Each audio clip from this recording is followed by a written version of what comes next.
Live from the Washington, D.C. area, it's the Inside Scoop. All the news that our viewers want to know.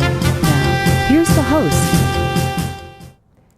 Welcome to Inside Scoop, Virginia. My name is Bettina Lawton, and I'm your host tonight.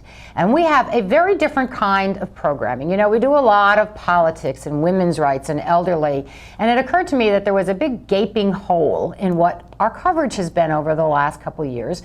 And so we're going to fix that tonight. We are going to be talking about unions and workers. We're going to talk about it on the national scale. We're going to talk about it on Virginia. I've got three absolutely fabulous guys from different kinds of unions and something called a labor council. Not really sure what that is, but we're going to find out about that too. So I'm going to start with my immediate right, or my immediate left. That was a bad thing because he's a teacher. He's going to correct me. Steve Greenberg is the president of the Fairfax County Federation of Teachers. He's been a teacher for 22 years, 18 of them in Fairfax County. He is currently a teacher at the Forest Edge Elementary School. You're a third grade AAP teacher, which I'm going to ask you in a minute what that is, because I see it a lot in the papers lately with people yelling about it. You're something called a math lead teacher, and you're state certified for K through 8 and gifted education. So you're really a well-rounded kind of guy. You've also worked for the Virginia Federation of Teachers as a state lobbyist, which is a good thing because we're going to talk about the General Assembly. So thanks for taking time out, Steve, to come and join us tonight. Thanks for having me, Bettina. To your left is Dennis Desmond. He is the manager, the business manager of the Laborers Local 11 in Alexandria. Dennis actually has a background as an attorney. He started out working in labor relations and procurement for the DC government. He was an official with LIUNO, which is the Laborers International Union of North America, in the areas of safety, marketing, and operations. And Dennis, I want to thank you for coming all the way over here for that. Thank you, Bettina. And then at the very end is Dan Duncan. Dan became the executive secretary and treasurer of the Maritime Trades Department of the AFL-CIO in April of 2011. But he's got a long family history in labor unions. And he's carried on that tradition across state lines in Ohio, Florida, Maryland, and now into Virginia. After he came to Virginia in 1990, he became active in the Northern Virginia Central Labor Council. He served in a variety of roles there. He was elected president of the Virginia's largest labor council in 2006, and that is now known as the Northern Virginia Labor Federation. They have a wonderful Labor Day picnic. I go every year. He's a dues-paying member of the Seafarers International Union and the CWA Newspaper Guild Local 35. So thanks for coming over, Dan. Thank you for having us. We appreciate it. I appreciate you guys coming out. So first, I want to come back to Steve because I wanted to find out about that AAP teacher designation. What is AAP? It stands for Advanced Academics Program, which used to be many years ago the Gifted and Talented Program in Fairfax County Public Schools. But the focus and the designation is more probably consistent with advanced academics versus gifted education. Okay, and we're going to talk about that a little later because there was a big uproar going on about parents wanting it, not wanting it, the school system sort of saying, according to some parents, this is it. But what I haven't been seeing are the teachers, so we're going to come back and talk to you about that. But first, I want to find out what each of your organizations do. So what does yours actually do? Is it a union? Is it a... We are a union. We're AFL-CIO. We're also a local of the American Federation of Teachers. We represent teachers, paraprofessionals, safety and security officers, anybody you can think of pretty much in a school that works with kids we represent. And our function is, we have a variety of functions. We work as lobbyists for educational policy and to support that. We also represent members on a daily basis if they have problems or if they need information on things. We work very closely with the community to make sure that the public schools are meeting the needs of the teachers and the kids. And education is always a primary objective of ours for the community and for our workforce. Now, is everybody who has a position in your union also a teacher, like you're a teacher during the day? Is everyone else a practicing teacher, so to speak? No, in fact, as local president, I'm out on leave right now, but the rest of our staff are retired teachers, actually, or have experience in the U.S. Department of Education. They do have some education background, But mostly one of the things we're proud of is most of the people that work for us are ex-FCPS teachers, so they have some empathy and understanding of what the job is like. Oh, that's always useful, isn't it? Dennis, you're in the laborers union, so you guys are the folks we see on the roads? I'm afraid so, and I hope your viewers will have some patience with our members because they do a lot of the hard and dirty work on some of the more visible projects in Northern Virginia on the roads, and like the hot lanes on 95 and 495, or the Dulles Toll Project. And we're in Alexandria, Virginia. We have 1,200 members, and we are overwhelmingly an immigrant union. Most of our members, I would say about 90%, are Spanish-speaking immigrants from Central America. So besides the heavy and highway projects that I mentioned, we work in building and asbestos and demolition and basically any kind of work that's considered entry level, and in some cases also skilled power tools, machines. Okay. Now, with all of the immigrants, I don't want to get your folks in trouble here. So do you guys, I mean, there's that whole thing that I read about with employers that you have to check people's statuses. Do you have to do that in the union context as well? As a union, we're not considered competent, so to speak, to be the judge of a person's immigration status. That's not something we can do. Oh. We're not in a position really to make a judgment as to whether a person has legal papers or not. But that is a responsibility of our contractors. And they do take that seriously. That's the law. We have to comply with it. So our members are legally here and have, in most cases, as for example, with Salvadoran residents, they have a temporary work visa that ever since the Civil War in El Salvador in the 1980s, the Congress has extended every 18 months. Oh. And a few have become U.S. citizens. Okay, good. Well, Dan, Virginia's Northern Virginia Labor Federation. What is that? The Northern Virginia Labor Federation is a coalition of unions, including Laborers 11, Fairfax County Federation of Teachers, and about 50 others, representing the men and women who are either union members or work under a union contract between Winchester to the west, all along the Potomac River, all the way down to Fredericksburg. Among the unions are the communication workers, the folks who work for Verizon, the letter carriers. If you go into the post office and you purchase your stamps, you're buying it from a member of the American Postal Workers. You've got the firefighters. We've got quite a variety of people, office workers, government workers, but we are the coalition of the various unions, the various locals here in Northern Virginia who are part of the AFL-CIO. In fact, the folks at the grocery stores, the Giants, the Safeways, and the Shoppers are all members of the food and commercial workers, and they're part of our coalition as well. And we do that so that we can help not just them, but all working people in Northern Virginia. And so is this primarily a lobbying type of a group? Is that what the Federation principally does? Well, we do a little bit of everything. We help out folks when they're in a contract fight. We also help various unions when they're trying to organize to get people under a union contract. We do a little bit of politics, we do a little bit of lobbying, we do a little bit of everything. And some people think that we do it just for ourselves, and no, if we're successful, we help out others. And we can make we try to make life better for all working people in Northern Virginia as well as throughout the country. Okay, well let me ask sort of basic definitional questions, particularly because we're in a right to work state. So, a union. Let's start with what it is, because I'd always thought, and this of course ages me, Steve, but I'd always thought teachers couldn't unionize. So when you say that you're a union, can the teachers go out on strike? Can you do that kind of stuff? Is it a union when it's in the teacher context? Well, first of all, I think by definition, union just means together. And okay. So it's a group of professionals who are together with common advocacy and common goals. In a collective bargaining environment where you control the contract and you have the right by law to negotiate with your employer, it is a little bit different. However, even in Virginia as a right to work, we find commonality with not just legislators, but also with parents, the community. And so we tend to lobby not just for our own causes for that sake, but where we find commonality with other people.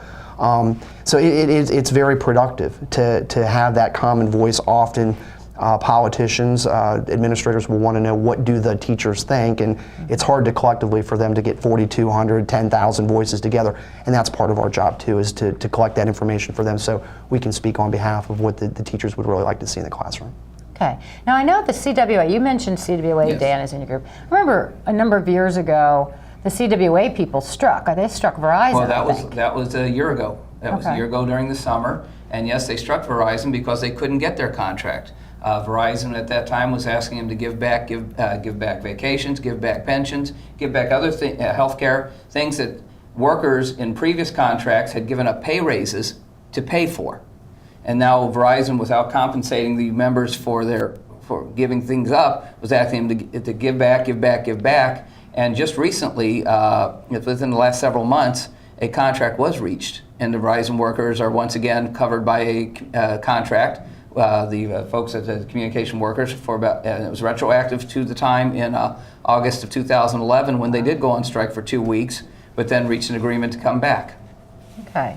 Now, what's the difference between, and this goes back to you, Steve, because I see there's your group, and then there's the NEA, and then there is something called sort of like the Fairfax Education Professionals or something that I just recently saw a reference to. So what's the difference with all these groups? I thought they were all like teacher groups. Well, and this somewhat goes back to the original question. We don't have the right to strike, so we have to move policy through what is most effective in this particular environment, and that's really public sentiment. Politicians care about being reelected. Administrators care about how much is in their inbox and whether it's good or bad. So specifically with the National Education Associations local, the Fairfax Education Association, we work very closely with them. We actually don't even compete with them. Our position is that there are plenty of teachers out there who don't belong to either one, and we just want to collectively get them on board so that we can speak for the majority of the employees to help them out. So that's kind of how we lobby and how we deal with we don't need to strike. There's other ways to move policy, but we do work very closely with them. The third group is a private group. It's not associated with any national. They tend to not have any office staff. They really don't have any political lobby. So we appreciate the fact that they are trying to advocate, but they're not as well organized as we are. Okay. All right. Well, I'm going to talk about, the music has come on, which means that we are going to be going to break. So when we come back, we're going to talk about what Obama's second term means for labor. We're going to talk about what it means to be in Virginia as a right-to-work state, which is always a misnomer. So I want everybody to stay with us because we are going to be right back.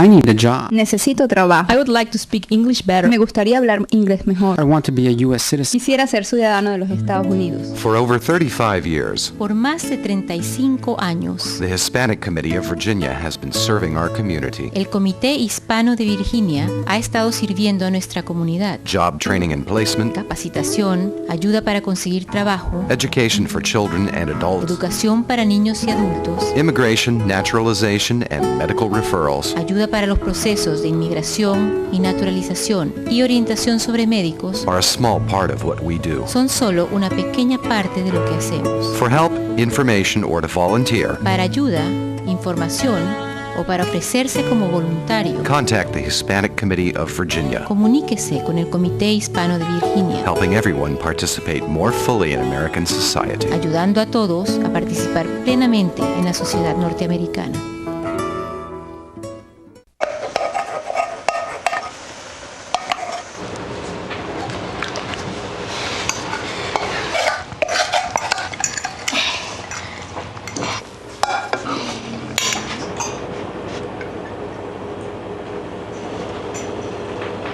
Hey, Lena, where's yours?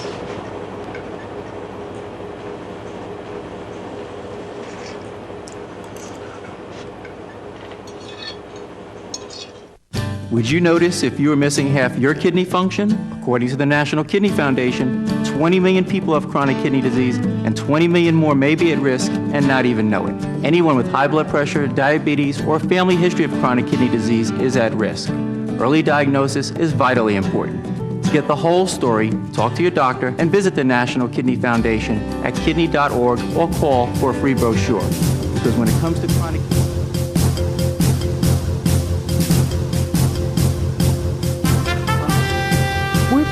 to the Inside Scoop. Here again, your host. Welcome back. I'm Bettina Lawton. I'm your host for Inside Scoop Virginia, and we are talking about labor issues tonight with Steve Greenberg. He's with the teachers. Dennis Desmond is with the laborers, and Dan Duncan is with the Federation. Sounds very official. The council, the Northern Virginia Labor Federation. And when we went to break, I said we were going to come back and talk about what Obama's second term means to labor. And I'm going to ask each of you that because it may be a different answer depending on where you go. And how much, the other sort of secondary question on that is, was labor united in the last election with respect to Obama? I'm assuming yes, and by your expression, Dan, I'm assuming the answer is yes. Absolutely. As president of the Northern Virginia Labor Federation, I can say that yes, we were very united in this fight. It was not an easy one to get people united into it. There were some unions who were very upset with some of the laws that did not get passed or some laws that did get passed. But then when they saw the way that the Republican Party had been co-opted by those who were going to try to do away with collective bargaining and unions, they came, it was grudging, but they did come over and they did get involved in the fight. And I can say the last weekend, we had almost 1,000 volunteers go in and out of our office the last 5 days to help out. And again, this is in the region of Fairfax County, Loudoun County, Prince William County, as well as Fredericksburg. A lot of union people I know were out there during the entire time. I saw them out canvassing for the president. So what does it mean that he won for your guys? For us, it just means a chance to continue on the policies that we hope will be passed by this Congress. We have seen already something that no president was able to pass since Teddy Roosevelt talked about it, and that was some type of a national health care policy. It may not be what everybody wants. I mean, nothing ever is. Here we are at the time of Christmas, and you can go under the tree and you still can't get everything you want, so you've got to keep fighting and hoping for more, and that's what we're going to be doing. It means that a law like the first one that was passed in the Clinton administration, Lilly Ledbetter, will stay the law of the land, so that women would be able to get the same pay or be able to fight back in the courts to get the pay that they were denied because men got a higher salary. Yeah, I thought that was always an interesting concept because certainly when I was in big corporate type environments, you were never supposed to discuss what your pay was. So that idea that, well, you should sue earlier. Somehow you should have known. You should You're know. Too late. You're too late by the time you find out. Exactly. So I was that was a great law to get passed and get it done right away. So, well, what does the president's reelection mean for the laborers union? And you mentioned that a lot of your folks are immigrants, so does it have a different impact? Is there a greater expectation with the folks that your union represents because of the immigration stuff? I think the immigration was in some ways a central factor in the election. So, for example, we know that while in Northern Virginia, most of our members, as I said before, are not U.S. citizens, hence can't vote. They've been here 20, 25 years. They have kids. Their kids are in high school. Their kids are graduating from high school. Their kids are voting.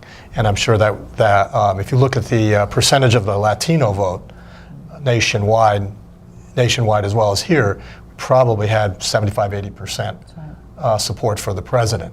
President Obama was a friend of the construction worker. We, for example, supported union-friendly, or you could say worker-friendly procurement with the federal agency, encouraging the federal government to sign contracts that support safety and decent paying jobs. We didn't agree with the president on everything because we are a builder. So, for example, we supported the Keystone Pipeline, destruction of the pipeline. But nonetheless, we were very clear that while you might have disagreements with a friend, that's something quite different than someone who is more or less supporting your demise, your destruction as an entity, which we felt that's where Governor Romney was at. And to switch just a little bit off, because I always switch off of this wonderful, from the Democratic perspective, wonderful year this year to this coming one in 2013 with the state. One of the issues we always have difficulty doing is maintaining the level of interest, particularly in the minority community.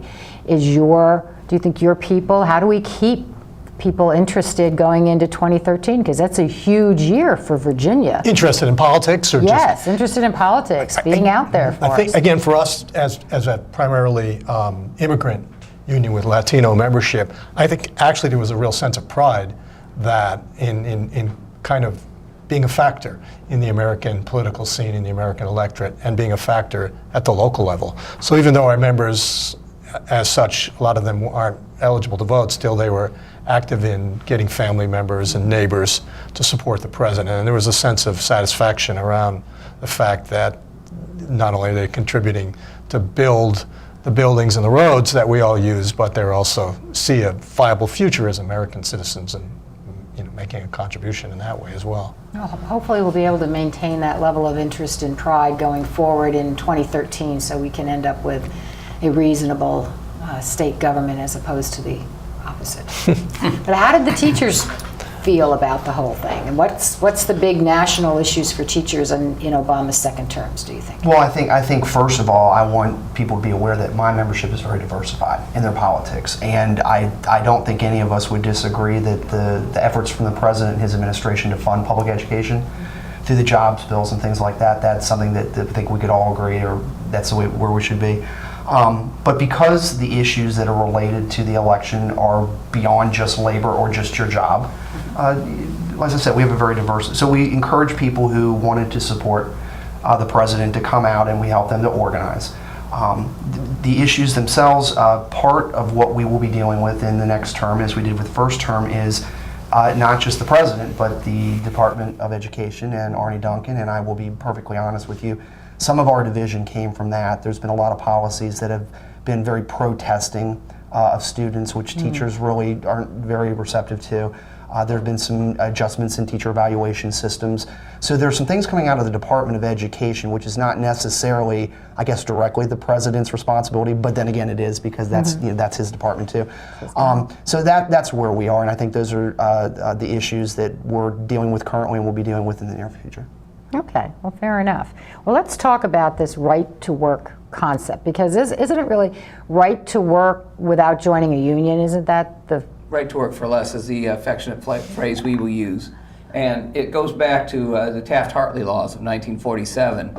After the New Deal came in and permitted more unionization, I shouldn't say unionization, but changed the laws so that it was easier to join a union, to become part of a union. And then it goes to the fights in Michigan with the Flint-Sintown strikes and the GM plants. And then 1947 was the first Congress since the New Deal to be Republican majority, and they wanted to roll back some of the rights that workers had fought for decades, and the and Roosevelt administration passed. And so they restricted the ability of unions to be able to organize and to have people come in with this right to work, or with the so-called right to work law, and said that if a state wanted to opt out of it, to have a difference between a closed shop, which would be if you have a union contract, everybody belongs to the union, or to have a right to work or an open shop, which means if it has a union contract, the union has to represent. The union negotiates for everybody in that shop, has to represent everybody in that shop, but people don't have to pay for it. And so it's a case of let me have everything, but I don't want to pay you back for any of the work you do. So that if somebody gets into a grievance or a problem, and these guys handle it on a day-to-day basis, if they get into a grievance and a problem and they're not a union member, the union still has to represent them. Isn't that kind of like freeloading? I mean, to just sort of put it down basically, if I can force you guys to represent me, but I don't have to join your union, I don't have to pay your dues, then I'm like getting great benefits, but I don't actually have to pay for it. That kind of seems not along the Republican personal responsibility mantra that says you ought to not be getting things for free, that famous 47% freeloader people. I find that's kind of odd. Let me give you a little quote here that I dug up for the show today. In our glorious fight for civil rights, we must guard against being fooled by false slogans such as right to work. It is a law that robs us of our civil rights and job rights. Its purpose is to destroy labor unions and the freedom of collective bargaining by which unions have improved wages and working conditions of everyone. Wherever these laws have been passed, wages are lower, job opportunities are fewer, and there are no civil rights. We do not intend to let them do this to us. We demand this fraud be stopped. Our weapon is our vote. That was Dr. Martin Luther King in 1961. Wow. That's how long this fight's been going on. That's amazing. Mm-hmm. So in a right to work state, then how do you organize? I mean, how do you organize laborers? I mean, they're fairly, as you say, you're out there, they're working the roads, they're doing the hard stuff. Mm-hmm. They may not be citizens. How do you convince those fellas to join up? First of all, we actually have had a lot of success organizing because we started our local about 11 years ago, and we only had 42 members at that time in Northern Virginia, and today we have about 1,200, 1,300, fluctuates.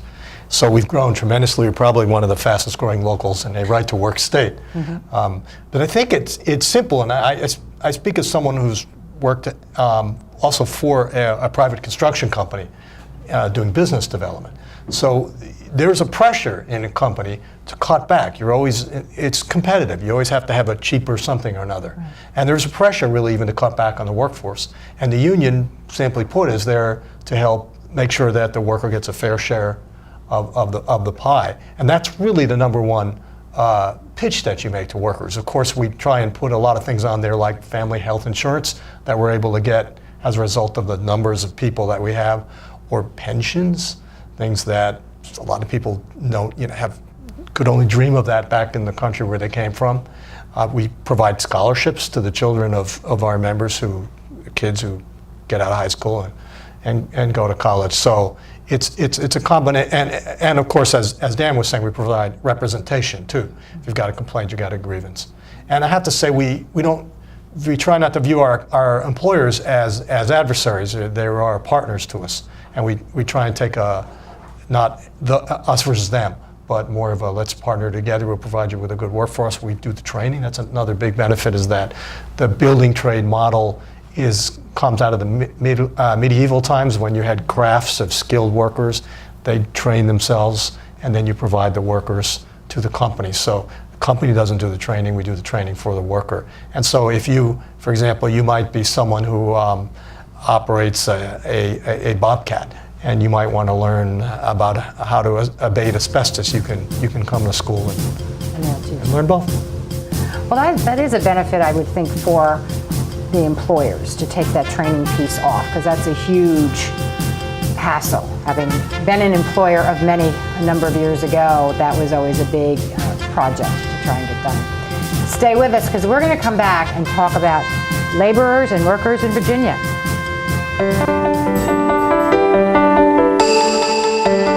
I helped turn my child's public school into a whole new kind of school. One with a curriculum that really motivates kids. One that has extended hours, 6 days a week, year-round. With loads of academic, cultural, and recreational activities. One that has support services like medical and dental right there. A school where parents' involvement is encouraged, where teachers have more time to teach, and students are excited about learning. There's just one problem. My child doesn't ever want to come home. You can help turn your school into a community school for excellence. Find out how. Call 1-877-LOVE-TO-LEARN. It's coming. Right to your neighborhood. And when it does, you may be surprised. It's your Social Security statement of your benefits, and it's going to help you plan your financial future. Your benefit statement will tell you how much Social Security you're eligible to receive and when you'll get it. Then you'll know how much you need to save for retirement, because that's coming too. The future is in your hands. Choose to save. The toxic fumes from this meth lab are seeping into Jamie's sinus cavity. Ammonia vapors invade her throat. Toxic gases fill her lungs. Jamie's body is deteriorating. And she doesn't even know it. Jamie, dinner. So, who has the drug problem now? Find out how meth affects you at drugfree.org/.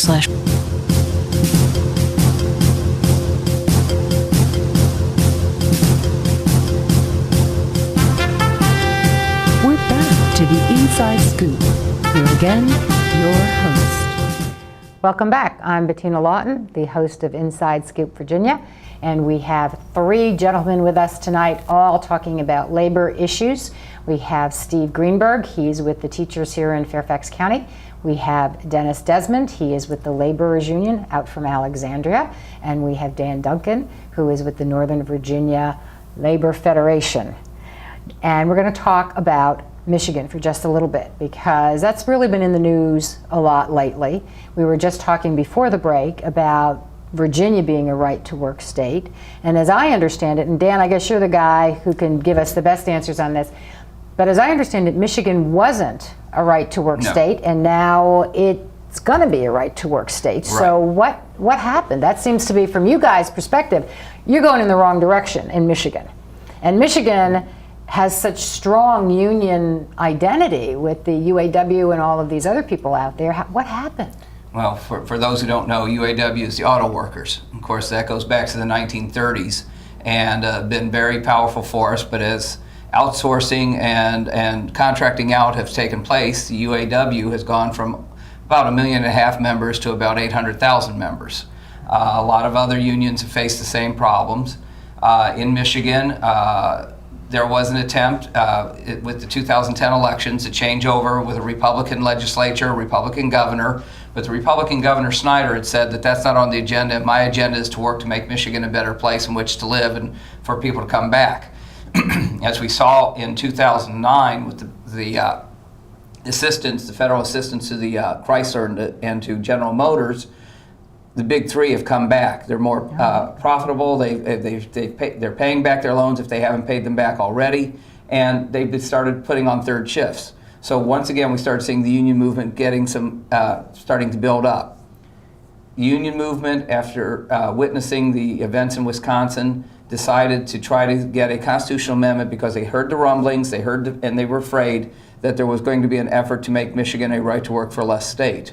So they introduced and got the petition signed for people to vote in the November elections to put in the state constitution the right to collectively bargain.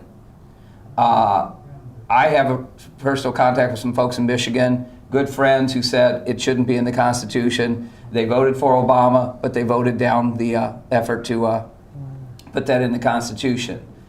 After that happened, and after the folks who heavily supported, the business folks who heavily supported Romney's campaign, the Koch brothers, Don DeVos, said, okay, we have our opportunity right now. In the 2012 elections, the power of the Republicans in the State House was weaker. They had a lame duck session, convinced the governor to introduce legislation without a hearing, without anybody knowing about it, without being reviewed. That was a week ago Thursday, passed both the House and the Senate. People were completely caught off guard. They had to have 5 days before they could do it again and authorize it. Well, it was railroaded right through. And unlike Wisconsin, which attempted to do this, and unlike the state of Ohio, or first Wisconsin, this one included public and private sector workers. Wisconsin was strictly public sector workers, the government workers, the teachers, the firefighters, and stuff like that. Michigan also excluded firemen and policemen from their law, so that firemen and policemen can continue to have collective bargaining, but no other government employees can. And unlike the state of Ohio, which passed a similar measure in 2011 after the Republicans took over the state house and the governor's chair, the Michigan law forbade the ability to have a voter referendum to overturn it. Wow. Wow. Is that legal? I didn't think you could do things like that. It's happened, and it passed, and that's the fight, and it's going to go into effect in 2013. Nothing can be done because the Republicans will still control. They won't have as many people, but they'll still control the Michigan House and Senate. So the fight's going to be the 2014 elections. And that's really their only recourse at this point, then, is to get people in who will repeal the law. Exactly. Wow. And is the common denominator on these the number of Republican state houses and governors that we're suddenly getting? Is that? It's the type of Republican as well. Steve had mentioned this earlier. My home union is truly the Seafarers, and we're very bipartisan. And we can work with, one example I'll give is my union in the same year gave to Ted Kennedy and to Trent Lott because they supported the working men and women who sail the ships. That's what Seafarers unions do. We in labor don't want to belong to one party. We would like to work with both parties, and in fact, you asked earlier if we had supported Republicans. Well, the Northern Virginia Labor Federation in the past used to support Delegates Callahan and Delegates Dillard because they understood what working people wanted. They worked with us. Did we agree with them all the time? No, but they were willing to listen, they were willing to understand, and they were willing to work. There are still some Republicans on Capitol Hill willing to do this. Steve LaTourette out of Ohio is one of those. Michael Grimm out of the state of New York is another one of those. But we're seeing more and more and more a hardcore, right-wing, anti-worker, anti-union Republican, and this is not the Republican Party that we were able to work with as little as 10 years ago. It's an entirely different animal, and quite frankly, we know we have members in our unions. The union vote for Obama was 65-35, okay? So when I said we were solid, yeah, we were solid in the fact that the unions came out hardcore, but we know that 35% of our members voted for Romney or voted for somebody else. Okay. How does this play then for Virginia? Because Virginia, I mean, we went through the General Assembly last year and we were the joke on all kinds of late night television. We have all kinds of seriously conservative, to just put it mildly, Republicans there. Are the Republicans in Virginia similar to the ones in these other states that are really gung-ho about taking away voters' rights? I mean, we're already starting out as this right to work for less state, so what else is in the offing for this coming General Assembly? What do you guys think is going to happen?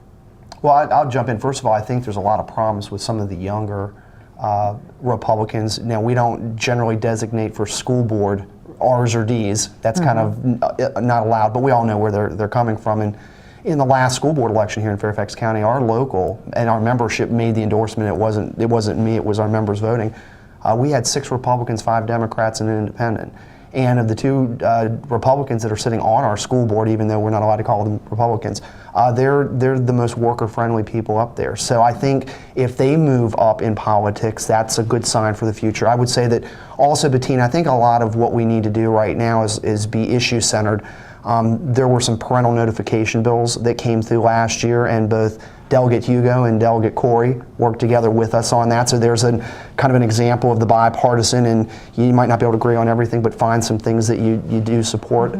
There's an algebra readiness bill that's being carried by Delegate Albo right now, and we're going to help him with that. So it's kind of back to, you've heard this many times tonight, we may not agree on everything, but if the people are there and those are the people that you need to work with, you find some commonality and try to do what you can with that. Okay. I think for us, as construction workers, of course, one of the big things we're concerned about is safety, which we don't see as a Republican or a Democratic issue. And actually, in the last assembly, we introduced legislation which would toughen penalties, which are almost non-existent, for companies that abate asbestos. Asbestos is a carcinogen, a cancer-causing substance. You find in a lot of buildings built before the 1970s in floor tile and insulation. And that bill in the last assembly actually did make it out of the Senate.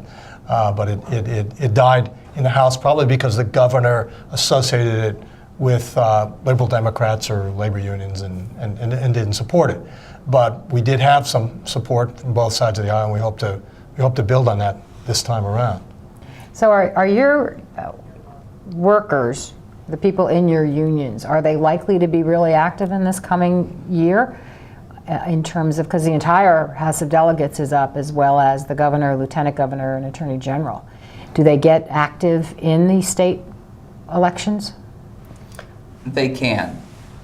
We suffer from a wonderful fatigue called election every year in the state of Virginia. And there's burnout. Those of us who put it together every year suffer from the burnout, but we have to keep going. And we know there will be a drop-off, and it will be our job to promote it, to show the difference, to try to show them who's friendly to us, who hasn't been, and let them. And the important thing that we try to do with our literature is not state who to vote for, but this is one side, this is the other side, make up your mind. This is who your union recommends, but you have the right to, but it's your decision. Mm-hmm. And that's what we're going to have to do. We try to stay, we as the Labor Federation try to stay out of primaries. Right. Let the folks handle it, because we're not the party. We got people who are Republicans, we got people who are Democrats. Let the party make the decision, and then when the party makes a decision, we'll step in, take a look at both candidates or the multiple candidates, as we saw in some of the congressional races, offer them the opportunity to meet with our committees, and then make a decision from there. And do you guys, your unions, for example, Dan was just saying you meet with these various candidates and make recommendations. Do you all sponsor debates with candidates? Do you get into that kind of thing, or is it just your leadership that meets with them and then makes recommendations? How does that work in the labor area? We don't have the opportunity to have debates like the Chamber of Commerce gets to do for business people. For some reason, we just viewed a little bit further down the ladder, and we're not important enough to do something like that. But what we try to do is have the various candidates, we do invite them to come in, sit down for anywhere from 30 to 45 minutes. They do fill out a questionnaire before they come in. And our policy at Northern Virginia Labor Federation is, if you fill out the questionnaire, we'll send you the questionnaire. If you fill it out, then you have the right to come in and speak with us. And the funny thing is we've had several Republicans walk in and say, I don't know why I'm wasting my time here. And I'll ask them, have you noticed the sticker that's above your head? When I became president in 2007, I took a bumper sticker that was made by the AFL-CIO that read, union members were not born Democrat, Republican, or yesterday. And we just say, if you stand up for workers, we'll stand up for you. And that's what it's all about. We want to hear what your policies are for the best of working families. And if we have the opportunity to support one party over the other, we'll do that, because they're standing up for our people. Now, do the teachers do that outside of school board elections? We actually do facilitate debates on school board elections. Okay. But one of the things that's kind of a project upcoming, I'm kind of glad you brought this up, the Fairfax County Democratic Committee and the GOP in Fairfax County both have or are in the process of forming education committees. And one of the things that I've offered to both of them is to facilitate, I wouldn't call it a debate, I think a conversation to see where we have commonalities between those two parties. So, and hopefully that'll have some impact with the candidates down the road. Well, that's excellent, actually. And we're going to come back and talk some more about the upcoming elections and unions for our final segment before we finish up tonight. See, it goes very fast. So everyone come back with us for our last segment on labor in Virginia.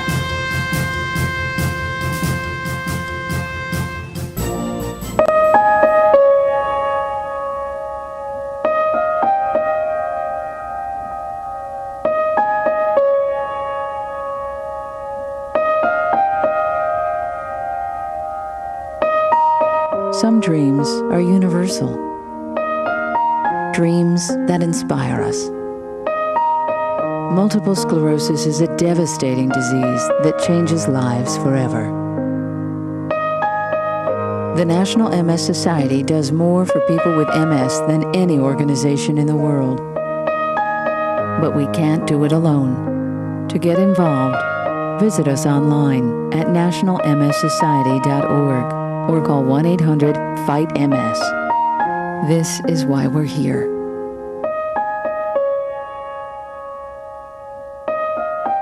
Because nobody dreams of having multiple sclerosis.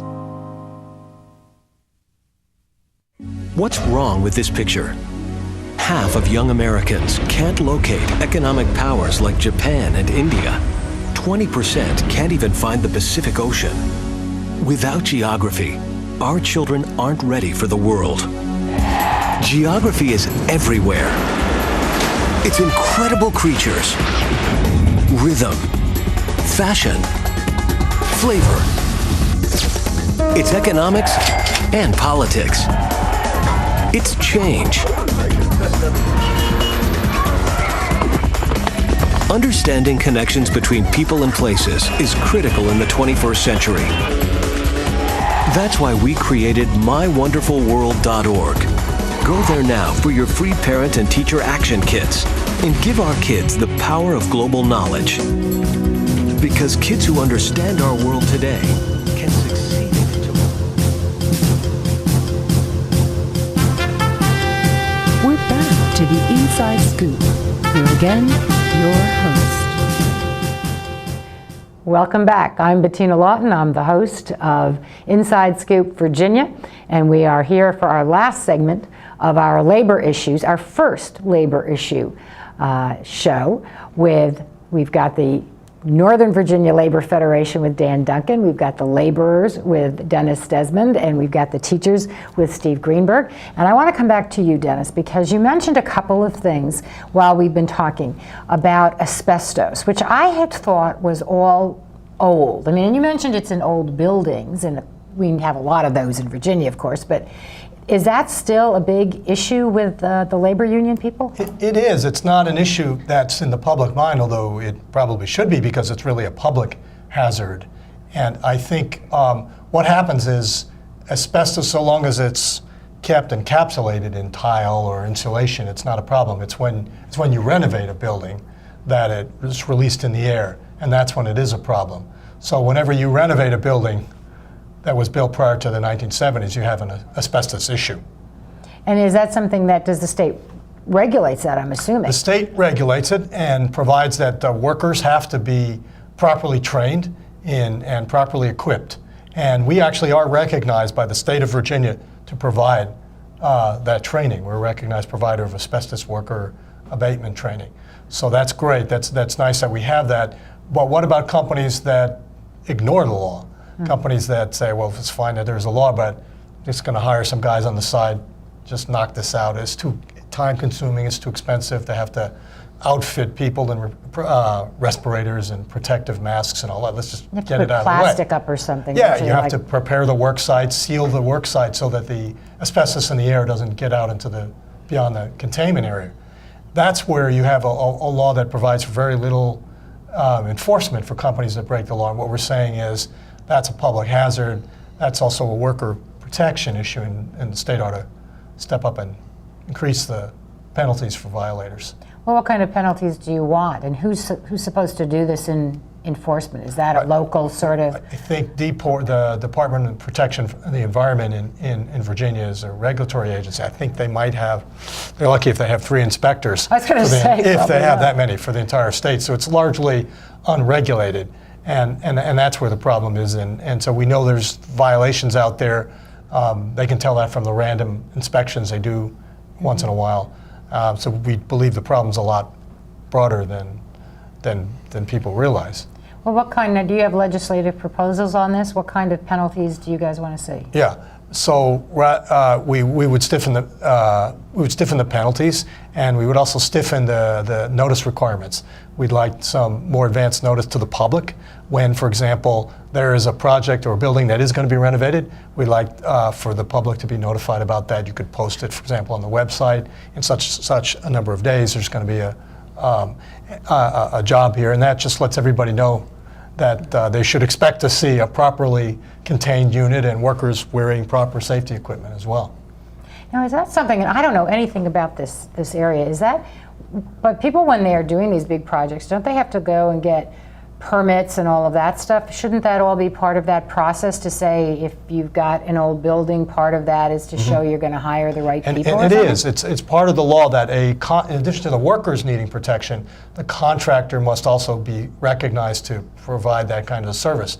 The problem comes in that so much of construction on a smaller level is just like the homeowner who is supposed to get a permit but just knocks it out so fast nobody knows. The same thing is true in commercial construction. People flying under the radar, just doing it with workers that are paid under the table, doing it in places that aren't visible. Not good. That's what we're looking at. Well, let me ask you about project labor agreements, because those were really in the news, and you mentioned earlier that your union members were involved in the Dulles project, the Metro project. And that was a big issue a year or so ago on project labor agreements. So first, tell us what one is, because it makes it sound, when you say project labor agreements, it makes it sound like you're requiring people to hire union workers, which can't be true because this is a right-to-work state. So what is a project labor agreement? That's correct. In Virginia, if someone doesn't want to join a union, for example, a construction union, they don't have to. Okay. A project labor agreement actually comes from the contractor, where the contractor says, for this particular job, I would like to see workers with this kind of training, and I'm going to pay this kind of wages, which are typically the kinds of agreements that we, workers, support. Virginia has moved to doing some of its public procurement through private ways, through public-private partnerships. And it's very telling that most of your large public works projects in Virginia are now being done under voluntary project labor agreements. But then what was the issue? I mean, the way you're describing it, it sounds like the business folks, the contractors are saying, here's what I want. And it's the kind of agreement that you said the unions typically would support. Right. So you've got both sides saying, we want to do this. What happened? Yeah, the issue with the Metropolitan Washington Airports Authority, which oversees the construction of the subway line in Northern Virginia, known as the Dulles Toll Project, or the Dulles Metro, they wanted to encourage the use of project labor agreements on the part of all contractors that bid the projects because they've been so successful. Successful in the sense of a great safety record and projects delivered on time. And if you look at there's been 4 major public projects in Virginia in the last 10 years. The Dulles Toll Road, the I-95 and I-495 hot lanes, and the Wilson Bridge. 3 out of those 4 were done under project labor agreements. The one that wasn't, which was the Mixing Bowl, had a number of deaths and was hugely late and over budget. So MWAS said, let's encourage the contractors to sign, whether they're union, non-union, to sign these project labor agreements. And the governor said, okay, well, you can't encourage contractors to adopt policies, even if they work in the private sector, that support safety and or worker pay, because those are supported by unions, so this must be a bad thing. And he associated the whole effort to do that with a labor representative on the board of MWA, and that was why he opposed it. Just for ideological, in other words, it was an ideological reason, not an economic reason. Not a true actual. Not a true economic policy, reason. Good practice thing from what you're saying either. Right. So are they now outlawed in Virginia? Or not outlawed. It's just they're not. It's strictly up to the contractor bidding the job if they want to use a project labor agreement or not.